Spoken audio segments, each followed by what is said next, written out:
Welcome back all of you, Mathematics with Kunal Anand. And today in this video, we have to learn about the concept of some application of trigonometry, that is called height and distance, as well as we have to find out what kind of identities are normally used to find the height and the distance between two poles, distance between particular point. So basically it is also called height and distance.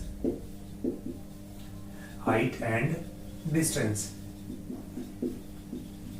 ये बहुत ही important chapter है बच्चे, class 10th के बच्चों के लिए, खासकर second term जो अभी स्टार्ट होगा, सेकेंड टर्म जो फाइनल्स होगा बेसिकली, उसमें हाइट एंड डिस्टेंस बहुत इंपॉर्टेंट है। चैप्टर 9 है सम एप्लीकेशन ऑफ ट्रिगोनोमेट्री। इसमें दो तीन चीजें इंपॉर्टेंट है जो बहुत ज्यादा यूज होगा। ठीक है, सबसे पहले देखते हैं यहाँ पे, मान लीजिए ये कोई ट्राइंगल है, ठीक है, और ये कोई ऑब्जेक्ट है, ठीक है, यहाँ पे कोई ऑब्जेक्ट है, ठीक है, और यहाँ पे कोई बंदा है, ठीक है। तो ये अगर कोई ऑब्जेक्ट है यहाँ पे जो इस पार्ट को देख रहा है, इस तरह से यहाँ से इस ऑब्जेक्ट को देख रहा है, तो ये जो एंगल जो बनेगा यहाँ पे, which is called angle of elevation. खासकर हाइट एंग डिस्टेंस चैप्टर में यहाँ पे क्या बनेगा, इसे हम कहते हैं theta, which is called angle of elevation,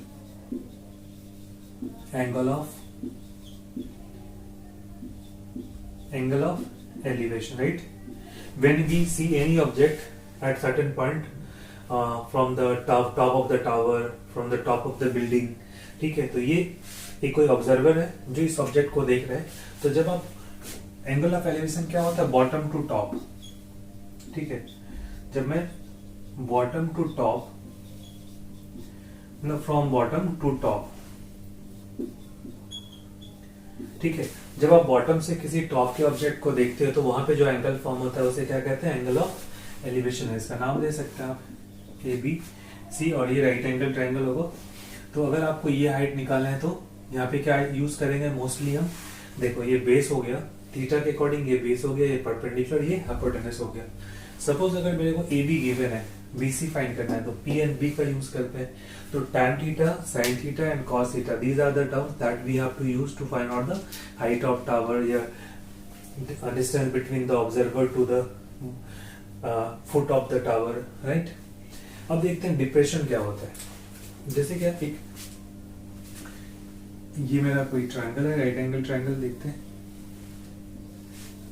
अब कोई ये ऑब्जर्वर जो है ना, ये ऑब्जर्वर इस पॉइंट पे है, right, this is the point of observer, ठीक है, और यहां से ये देख रहा है कोई पर्टिकुलर, तो ये क्या होता है, ये थीटा बनाता है, तो यही थीटा हमारा क्या होता है, ये हो जाता है। इसे कहते हैं angle of depression, angle of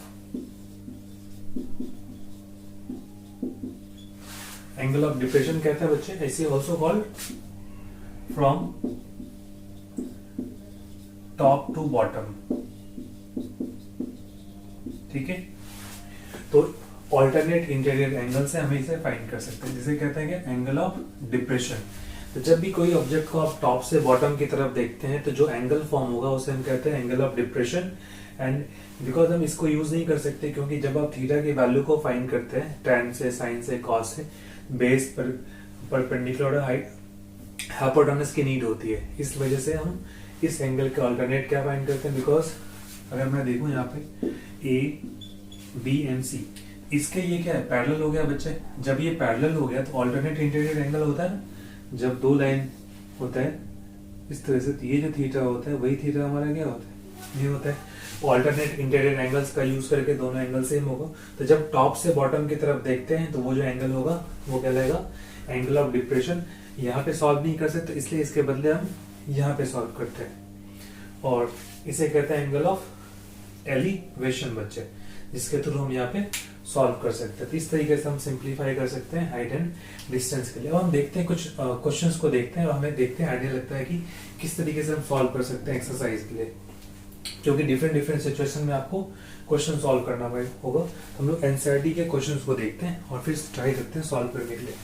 यहाँ पे देखो, जैसे क्या, इस थीटा के अकॉर्डिंग ये परपेंडिकुलर हो गया, ये हमारा बेस हो गया, ये हाइपोटेनस हो गया, ठीक है।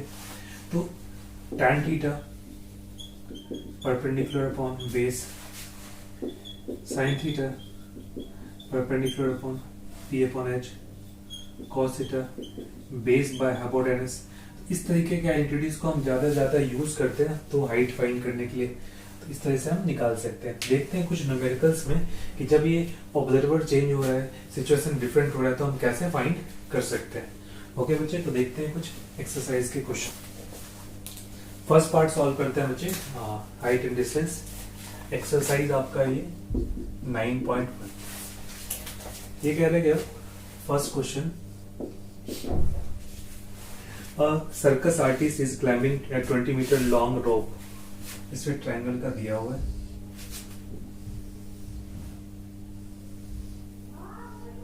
ठीक है बच्चे।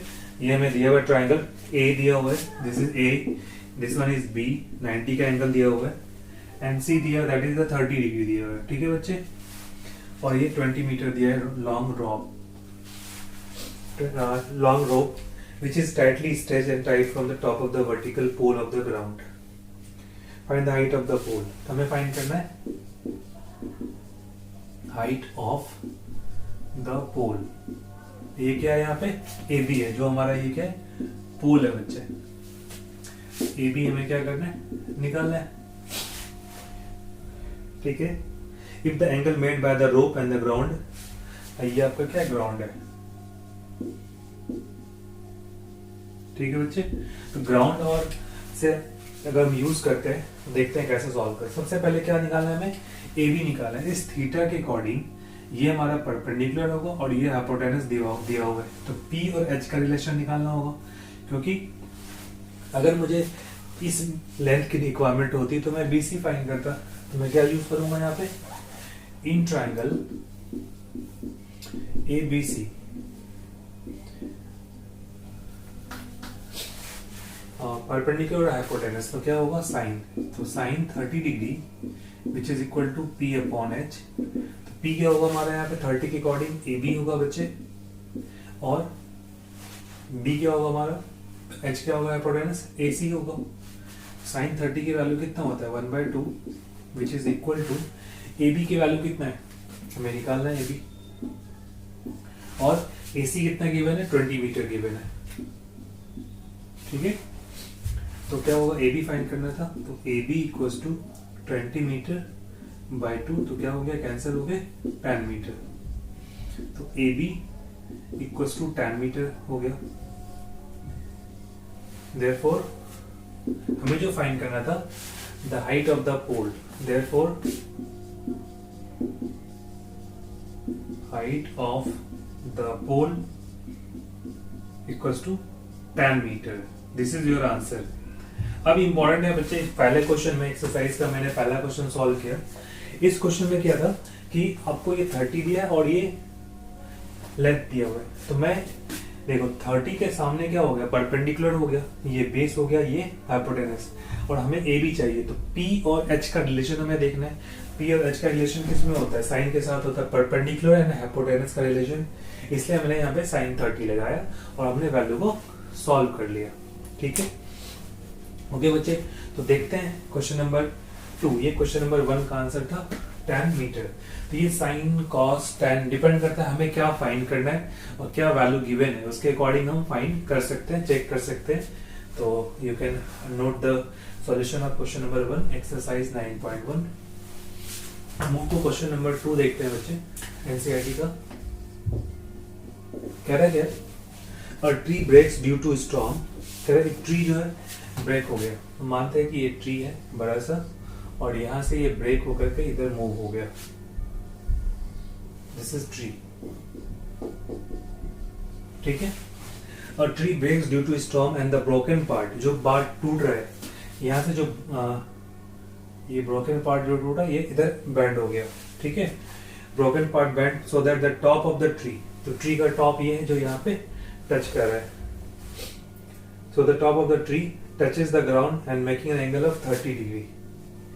कितना बना रहा है बच्चे, 30 डिग्री का एंगल बना रहा है। with it the distance between the foot of the tree to the point where the top touches, तो ट्री का फुट ये हो गया, ठीक है, और इसके बीच डिफरेंस क्या है, 8 मीटर का डिस्टेंस ये गिवन है, ठीक है, find the height of the tree. इसका नाम लेते हैं ए बी एंड सी। जब मैं हाइट की बात करूंगा तो मुझे ए बी भी निकालना होगा और ए सी भी निकालना होगा, क्योंकि ए सी क्या था, यही पार्ट ब्रेक होकर के इससे टच कर रहा है। तो सबसे पहले दिया हुआ है हमें निकालना है height of the tree which is equal to, देखो ए बी प्लस ए सी होगा, ए बी प्लस ए सी। ए सी क्या है, broken part of tree, right बच्चे। तो ए सी क्या था, जो इस ट्री से ब्रेक होकर निकला था वो था। तो हाइट ऑफ द ट्री क्या हो गया, A B plus A C which is the broken part of the tree. तो निकालते हैं जब पहले, अब देखते हैं ए बी, तो 30 है तो ये बेस हो गया मेरा, ये परपेंडिकुलर हो गया। लगाएंगे in triangle A B C tan 30 degree equal to क्या होता है, परपेंडिकुलर अपॉन बेस। और 30 के अकॉर्डिंग परपेंडिकुलर क्या होगा, ए बी, अब बेस हमारा क्या होगा बी सी। तो tan 30 की वैल्यू क्या होता है 1/√3 which is equal to A B कितना है हमारे पास बच्चे, तो ए बी तो हमें निकालना था। अब बी सी कितना 8 मीटर, ए बी कितना हो गया इक्वल्स टू 8/√3 मीटर हो गया। सेकेंड पार्ट देखते हैं, हमने ए बी तो फाइंड कर लिया, अब हमें ए सी भी फाइंड करना है। तो बेस और हाइपोटेनस का रिलेशन क्या होता है, बी और H, that is cos. Again क्या लिखेंगे आप, again in triangle A B C, right बच्चे। देखते हैं cos 30 degree equal to B upon H. cos 30 के अकॉर्डिंग बेस हमारा क्या होगा BC होगा, एच कितना होगा, that is the hypotenuse which is AC। cos 30 क्या होता है, sin 60 की जो वैल्यू होती है वही cos 30 विच इज BC हमारे पास गिवन है 8 मीटर अपॉन AC, ठीक है। तो मैं AC इधर ले आता हूँ, √3 AC which is equal to 16। AC कितना हो गया 16/√3। तो हमने क्या था, क्योंकि ये जो ट्री जब ब्रेक हुआ, ठीक है, ये जो ट्री ब्रेक हुआ तो ये ब्रोकन पार्ट ही तो टच कर रहा है ना आप, ठीक है, ब्रोकन पार्ट है ये, ब्रोकन पार्ट ऑफ ट्री, ठीक है बच्चे। इसका मतलब सिर्फ ये हाइट नहीं होगा, प्लस ये भी तो इसी का पार्ट है, इसको मूव करके ऐसे करते हैं इसी का हाइट होगा। इसलिए क्या करना है बच्चे, यहाँ पे इसे भी और इसे भी दोनों ऐड करना है। तो हमने ए बी निकाल लिया पहले, फिर ए सी निकाल लिया, अब दोनों को हम ऐड करते हैं। तो देखते हैं क्या मिलेगा यहाँ पे, A B plus A C equal to कितना हो गया 8/√3 प्लस 16/√3। एलसीएम हो गया बच्चे √3, 8 प्लस 16 ये हो गया 24/√3। इसको हम रेशनलाइज कर लेते हैं, √3/√3 तो हो गया 24√3/3, 3 8 24, क्या हो गया 8√3 मीटर। देयरफॉर क्या होगा, height of tree which is equal to AB plus AC equals to 8√3 metre, ठीक है बच्चे। इस इजिली हमने इसे सॉल्व कर लिया। आप इसे देख सकते हैं कि कितनी आसानी से हमने इसे सॉल्व कर लिया और ब्रोकन पार्ट को मैंने ऐड किया। इसलिए गलती से ये बहुत ही इंपॉर्टेंट क्वेश्चन है और पेपर के पॉइंट ऑफ व्यू से आप ध्यान रखना कि कभी भी ये जो है ना, जब आप ट्री की हाइट फाइंड करते हैं सिर्फ ये नहीं होगा, ये भी ऐड होगा, तभी आप सॉल्व कर पाएंगे। और जैसे ये 30 है तो ट्रिग्नोमेट्री में आपने पढ़ा होगा कि बेस क्या होता है, जिसके साथ एंगल कनेक्टेड होता है वो बेस होता है, सामने वाला परपेंडिकुलर होता है, और जो longest side of right angle triangle which is the hypotenuse. तो हाइपोटेनस क्या होगा, AC होगा, उसके अकॉर्डिंग हम इसे सिंप्लीफाई कर सकते हैं। 8/√3 और 16/√3 दोनों को ऐड किया तो ये मिला which is AB plus AC। Height equals to height of tree equal to this, फिर सिंप्लीफाई कर लिया। This is the final answer of question number 2। I hope guys कि आप लोगों को ये समझ में आ रहा है कि हाइट एंड डिस्टेंस हमें कैसे करना चाहिए। तो इस वीडियोस में हमने बेसिकली क्वेश्चन नंबर 1 और 2 के को सॉल्व किया है, साथ साथ एंगल ऑफ एलिवेशन और एंगल ऑफ डिप्रेशन के बारे में बात किया है कि एंगल ऑफ एलिवेशन क्या होता है, जब कभी हम बॉटम से टॉप देखते हैं, तो जो बेस और के साथ हमारे आईज के साथ जो एंगल बनेगा वो एंगल ऑफ एलिवेशन कहलाता है। जब टॉप से बॉटम को देखते हैं तो एंगल ऑफ डिप्रेशन कहलाता है। तो I hope you like the videos, and if you have any particular doubt, right in the comment section. Please like, subscribe and share, and also share with your friends so that they can get some benefit from the video. And channel को support करें आप. And यहाँ पे complete solution मिलेगा. Upcoming videos में remaining questions के solution भी मिलेंगे, और जितने भी टर्म टू जो फाइनल में होंगे उनके सारे सॉल्यूशन मिलेंगे आपको यहाँ पे. एंड मेरा नंबर भी गिवन है, आप उस पर भी कॉल करके आपको पर्सनल डाउट है तो आप डिस्कस कर सकते हैं. Thank you so much. Have a good day. Please like, subscribe and share and support the channel. Thank you.